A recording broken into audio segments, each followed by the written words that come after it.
What's up mga ka-Hunter, and welcome back sa panibagong chapter ng Hunter x Hunter. In today's video ay tatalakayin na natin ang painit na laban dito sa pagitan ng kupunan nila Beyond Netero at nila Jing. Pero bago ang lahat ng yan ay may konting pagbabago lang po sa mechanics ng ating paraffle load. So tara, panoorin na natin ang maiksing video na ito.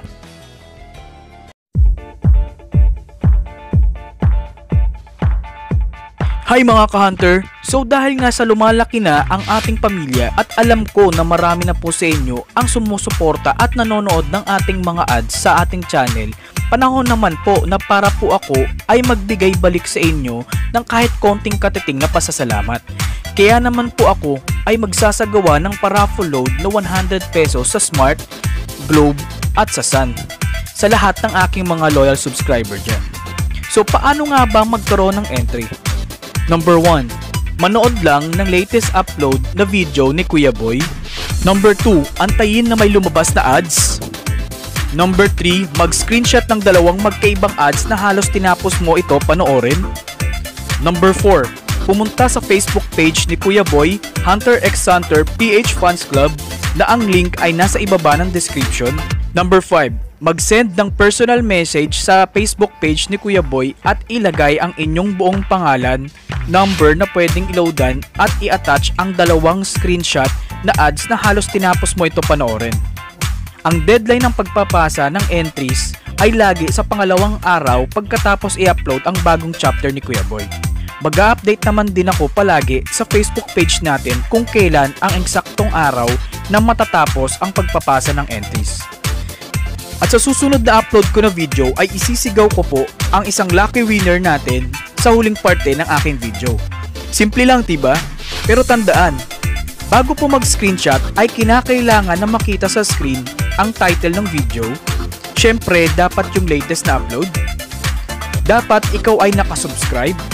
At ang panghuli ay dapat malinaw ang pagkakakuha mo ng video na halos tinapos mo na ang ads. Madali lang, diba? So good luck po sa mga mananalo. So tara, simulan na natin ang chapter 8. Konting recap lang muna tayo sa chapter 7. Nagpupulong na nga ang lahat ng 12 Zodiac kasama sila Leorio at Kurapika para sa paghahanda sa darating na Hunter exam at sa paglalakbay sa Dark Continent. Dahil sa tulong ni Kurapika ay napag-alaman nila dito na may malaking tsansa na mayroon na palang espiya sa 10 Zodiacs na kasamahan nila Beyond Netero. Sa kabilang banda naman ay nagkainitan na nga ang mga bagong dating na kasamahan nila Beyond Netero na mga hindi nakapasa sa Hunter exam. At sa huli ay hinamon na nga ito sila Jing at Pareston na paalisin na sa kanilang grupo. At dito na nga nagsisimula ang chapter 8. Ganun pala ha. Kung ganun, pipiliin ko ang choice number 5, na kayong dalawa ay mamamatay. Oy, anong ginagawa nyo sa kanila? Tama na yan, binabalak nyo ba napatayin sila?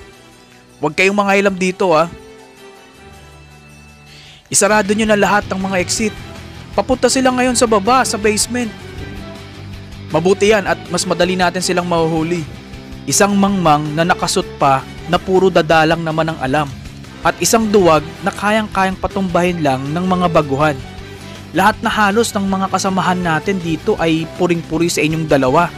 Punong-puno na ako sa inyong dalawa. Ito na ang tamang panahon para mawala kayo. Ano ba yun?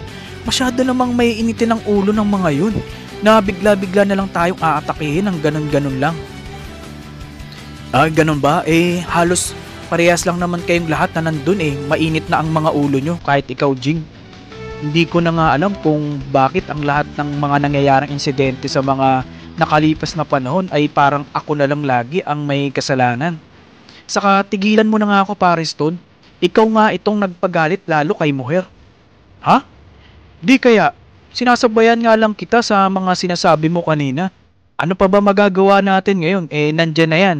Hindi na natin sila mapipigilan So, patulan na ba natin? Oo, ako nang bahala. Simplihan lang natin. Emitter lang naman ang mga ito na nagkukonjure pa ng mga baril. Madali lang ito sa akin. Ha? Okay lang ba na makita ko ngayon ang kakayahan mo? Oo naman, walang problema.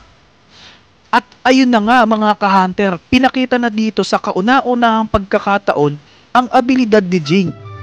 Pinagsusuntok na nga niya dito ng napakabilis pababa ang lupa at gumapang ang mga ito patungo sa kinatatayuan ng mga umatake sa kanila. Na ito ay kinalaking gulat ni Pariston sa kadahilanang ang abilidad na ito ay galing kay Leorio. Ayan na nga, talaga namang napaka-effective ang ginawang pag-atake dito ni Jing sa mga alagad ni Moher. Kaya mo rin palang manggaya ng kakayahan ng ibang hunter? Huh? Hindi, wala lang yun. Kapag natamahan kasi ako ng kahit anong abilidad na pisikal ay kaya ko itong gayahin. Siguro ay natural na talento ko lang yun. Teka, parang masyadong tahimik ah. Tingin mo ba ay napas lang na yung tatlong yun? Papasok na ba tayo? Magantay lang tayo saglit, baka may marinig tayong signal. Diba nagtitraining si Leorio bilang isang doktor, tama ba? Tingin ko, ang abilidad na yon ay nakuha niya nang hindi sinasadya dahil sa pagsasanay niya ng paulit-ulit sa mga palpitations at abdominal tapping. At sigurado din ako na nagawa niya rin ang bagay na ito. Papalawakin mo lang ng dahan-dahan ang pulso ng aura mo na parang ultrasound na mas mabisa at mas patago pa sa paggamit ng N. Naramdaman ko na, may dalawang tao na nakasandal sa kabilang bahagi ng pader. I see. Nandito yung isa at yung isa naman nandito. Ang mga tumor at blood clots na hindi kayang makuha ng mga scalpel ay kayang pawalain mula sa labas. Katulad nito.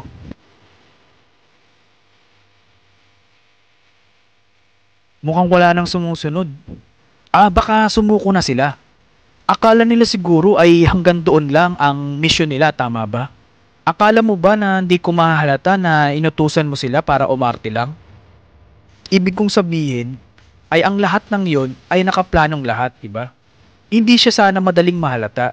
Pero ang isang pagkakamaling nagawa ng galit na lalaki na may patayong buhok ay hindi man lang siya nagbigay ng choices na paalisin tayong dalawa. Kung mabibigay siya ng ganong option, ay baka tanggapin ko pa. Kaya naman, nilabanan ko na lang sila dahil nga sa naiinis na din ako sa mga pinaggagawa nila at sa pagsunod nila sa walang kwentang pag-uutos mo. Sa susunod, ikaw na lang mag-isa ang humarap sa akin. Yun ay kung gusto mo talagang makita ang tunay kong abilidad. So ayun naman pala mga ka-hunter, palabas lang din pala ni Pariston ang lahat ng senaryo na yun. At sobrang galing talaga ng idol nating si Jing mga ka-hunter at nalaman niya na agad yun. Okay. So nabuko na pala kami. Akala ko pa naman ay ang ganda ng pagkakaarte ko dun. Nagbibiro ka ba? Huwag mo namang ibaba ang sarili mo. Okay nga ang mga linya mo eh. So binibiro na dito ni Jing si Moher mga ka-hunter sa pagka-acting niya kanina at sa way niya sabihin ang mga linya niya na ang ibig sabihin lang ay nahalata na pala yun agad ni Jing. Actually, mas nag-aalala ako sa mga tauhan mo kaysa sa pagka-acting mo, Moher. Kasi, sa kanilang kakayahan ay hindi nila kakayanin ang makasurvive sa Dark Continent. At ang maganda lang para sa kanila ay pang backup lang talaga. Okay, hindi na naman problema yan. Talaga naman na pang backup lang sila. Tama yun, pang backup lang naman talaga kami. Kami ang susuporta sa mga pagpaplano at pagbo-obserba sa mga kalaban. At kaya din naming sumuporta sa mga pangmalayuan na distansya. Tama yun. At specialized kami sa paggamit ng sniper pangmalayuan. At siya ang pinaka-frontliner natin. Ano to? Joint type? Tama. Nag-conjure siya ng napakalakas na robot na may mga heavy weapons. Na dapat ang sasama o ang sasakay sa kanya kasama nito ay kailangang isang emitter type na siyang gagawa ng mga bala. At dahil dyan ay mas pinalakas ito kapag magkasama silang dalawa kaysa sa magkahiwalay. Ayos ah. So itong malaking robot na pala na ito ang nagbigay kanina or ang nag-conjured kanina ng mga baril sa mga emitter type na nakalaban ko kanina. So kaya din pala nito mag-provide ng maramihang baril. Oo, tama ka. Napaka-effective din ito sa mga pangmatagalan na gera. Ang robot na din na ito kasama ang 10 may mga baril at mga tagaplano ay tinaguriang Stonewall Squad na nakabuo ng history nang sila ay sumali sa Luno Civil War nang wala man lang nasugatan. Wow, nakakabilib yun ah. Di na masama. Anong pangalan mo? Golem, ang tinatawag sa akin ng mga kasama ko dito. Yun lang at wala na akong sasagutin pang ibang tanong. Nakilala ko ito halos 3 taon na din nang nakalipas at lagi siyang ganyan. Di ko nga din alam ang tunay niyang boses, mukha at ang tunay niyang pangalan. Okay lang, para niya na rin namang sinabi na ayaw niya ako makausap. Tiba ikaw ang pinakapinuno sa lahat ng dibisyon, tama ba Moher? Tingin mo ba ay kaya mo ba silang kumbinsihin na tanggapin ang pera ko? Pwede ba kitang diretsyohin, Jing? Nang narinig ko na gusto mong maging number 2 dito sa grupong ito ay wala naman talaga akong problema. Kung hindi mo pinasok ang tungkol sa pagbibigay mo ng pera. Dapat na malaman mo na kaming mga sundalo ay mas pinahahalagahan namin ang tiwala namin sa isa't isa, tama? Kung may lumabas na mga balita na nagpapabayad kami sa pera, ang lahat ng sundalong yun ay mapapaalis sa katungkulan nila. Di ko lang talaga akalain na ang pag-o-offer mo sa aming lahat ng pera ay ganon-ganon lang na talaga namang kinaiinisan ko. Para lang yan isang title ng libro or ang remote control na laging nilalagay sa lamesa na pinipilit mong baguhin na hindi mo alam ang pwedeng mangyari. Alam mo ba na marami ang gustong umalis nang narinig ang balitang yan? Kung meron kang magandang dahilan, ipaliwanag mo na ngayon, Jing. Actually wala eh. Ang gusto ko lang sabihin ay sorry. Humihingi ako ng pasensya sa paggawa ko nga ng kaguluhan dito. Pero hindi ko na maibabalik ang mga taong nakatanggap ng pera. Tingin mo ba ay pwede ba nating maayos ito kung idodonate ko ang pera sa Noel Foundation? So ang Noel Foundation mga ka-hunter ay isang foundation kung saan nagbibigay ng suporta sa mga pamilya na naiwan ng mga asawa nilang namatay sa pakikipaglaban. Ha? Seryoso ka ba dito? Alam mo ba na kapag nag-open ka ng sarili mong account sa Noel's Foundation ay magiging parte ka na nito at ikaw ay magiging isang sundalo na rin na kabilang dito? Well, yan lang naman ang tanging paraan, diba, para maibigay ko ang pera sa inyo. Grabe, hindi ko talaga maintindihan kung bakit ganun mo kagusto ibigay ang pera mo ng ganun-ganun lang sa amin. Ano ba ang tunay mong balak gawin sa amin, Jing? Sa totoo niyan, lagi akong ganito na nagsasalita ako ng nagsasalita at pagkatapos nun ay bigla na lang ako magtataka kung bakit ko nga ba nabitawan ang mga salitang yun. At nagawa ko na naman yun ngayon. Kaya naman nangyari ang mga ganitong bagay at nailagay kita sa maling sitwasyon. Naramdaman ko din ang mga taong ito ay hindi lang basta-basta magpapadala sa pera. Kaya naman natutuwa ako bigla. Kasi nakikita ko ang sarili ko sa kanila na mga mangmang din at hindi basta-basta tumatanggap ng utos kung kanino man. Kaya naman naisip ko lang na kung tatanggapin na nila yung pera ko ay ang ibig sabihin lang nun ay tanggap na nila ako sa grupo na ito. Sa totoo lang, binalak ko talagang pumunta sa Dark Continent mag-isa dati. Pero naunahan ako ni Beyond Netero, kaya naman medyo naiinis ako. Pero siya naman talaga ang nauna na humamon pumunta sa bagong mundong ito. Kaya naman hindi ko rin talagang napaghandaan ang sarili ko nang pumunta ako sa base nyo. At gusto ko lang talaga na mailabas sana ang sama ng loob ko dito. Kaso nung nandito na ako, ang una ko lang nasabi ay kung pwede ba ako sumali sa grupo nyo. Nagulat nga din ako sa sinabi ko at hindi ko na din alam kung paano nga ba na-involve ang pag-aalok ko ng pera. Master, totoo ba ang mga sinasabi niya? Sa pagkakatanda ko ay tinanong ko na siya about dyan nang nagtatalo sila ni Pariston. Ang una kong pagkakakilala kay Jing ay siya lagi ang nagsisimula ng mga gulo at napakadelikadong tao nito. Pero habang nag-uusap naman sila, nang nalaman ko ang mga nangyaring insidente tungkol sa dating presidente at nalaman ko rin ang mga plano ni Jing papuntang Dark Continent, ay nagbago naman ang tingin ko sa kanya. Pero habang sinasabi niya ang lahat ng yan ay napansin ko talaga na pilit niyang minamanipula ang lahat ng sitwasyon dito. Ako at si Marion nga ay nagprepare na kanina na paalisin si Jing para lang matigil ang ginagawa niya, pero napagtanto naman namin sa huli na may mga punto ang mga sinasabi niya. Kaya yun lang ang masasabi ko. Ganun pala. Sa tingin ko ay nakuha ko na. So paano naman pumasok ang pera dito, Jing? Sinubukan ko lang naman talaga maging mabait sa kanila. At ng mga oras na yun, hindi ko naman talaga naisip na magiging problema ang pag-alok ko ng pera. Medyo hindi kasi talaga maganda ang relasyon ko kay Pariston. Pero wala naman talaga akong balak na sirain ang grupo niya. Seryoso din ako nang sinabi ko na kukunin ko ang pagiging number 2 na posisyon sa kanya para lang mapigilan ko ang mga binabalak niya. Seryoso din ako nang sinabi ko na katulong niyo ako sa mga plano ni Bian Netero. Kaya sana ay tanggapin niyo na ako. Ang pera naman na ito ay regalo mula sa akin at buo ang kalooban ko na ibigay ito sa inyo. Ano, tatanggapin mo ba ito o hindi? Nasa iyo pa rin ang huling desisyon mo, Her. At bigla namang nagsalita na dito si Golem. Bakit di mo kasi sinabi agad ang lahat sa simula pa lang, Moher? Kung alam nyo na din pala na mangyayari din ang mga bagay na ito, ay sana naging maayos na ito kanina pa.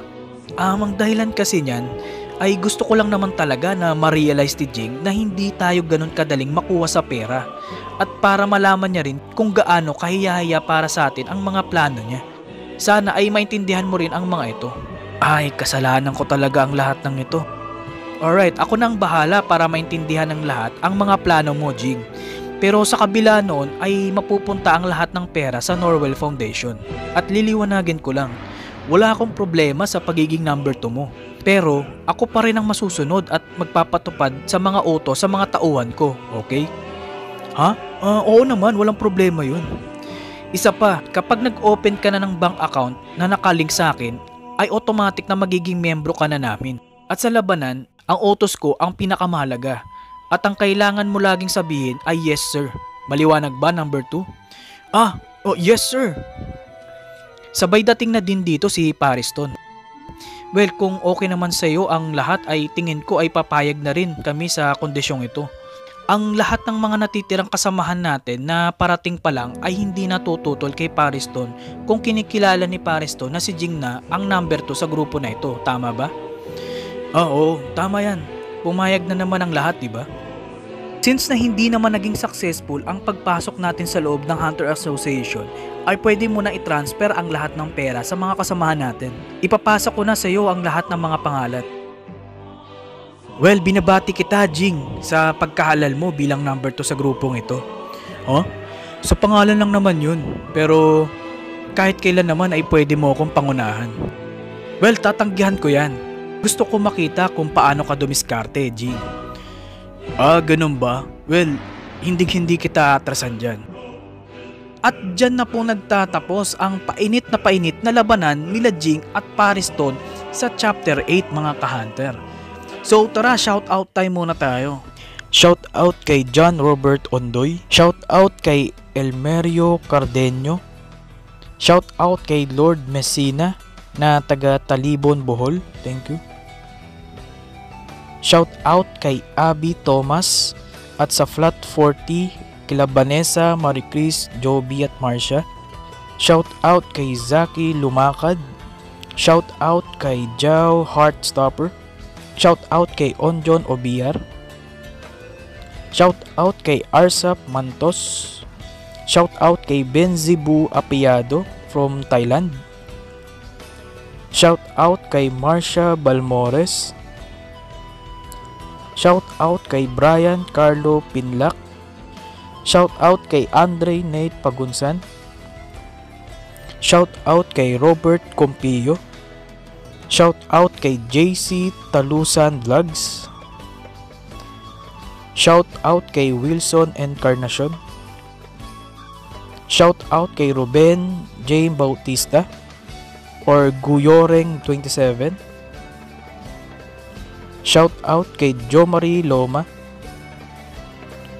Shoutout kay Larry Di Mayuga. Shoutout kay Jaber Navarro. Shoutout kay Epifangs the Great.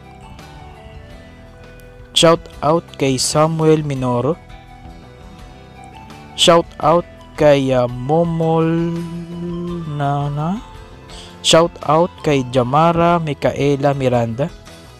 Shoutout kay Daiseri Ikawat. Shoutout kay Vincent John Pabalinas. Shoutout kay Ivers Siapco from San Rafael, Bulacan. Shout out kay Heiner Esquadro. Shout out kay John Del Dalagan. Shout out kay Nico Paala. Shout out kay Senyorito Azania. Shout out kay Minami Kobayashi from UAE Dubai.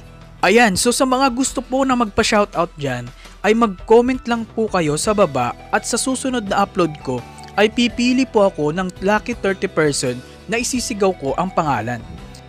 So ngayon, pumunta naman tayo sa ating paraffle load. Uulitin ko lang para sa mga hindi pa nakakaalam na hindi nyo na po kailangang i-comment sa latest post ang dalawang screenshot na ads. Mag-message na lang po kayo sa Facebook page ni Kuya Boy para maging private po ang inyong mga number. Sa kadahilanan nga na marami na din po ang mga nanloloko sa ngayon. At ang nanalo sa unang paraffle load natin ay walang iba kundi si Wendell Bacolod po. So congratulations po sa inyo at mag-PPM po kami sa iyo ngayon kung paano at kailan nyo makukuha ang papremyo nyo.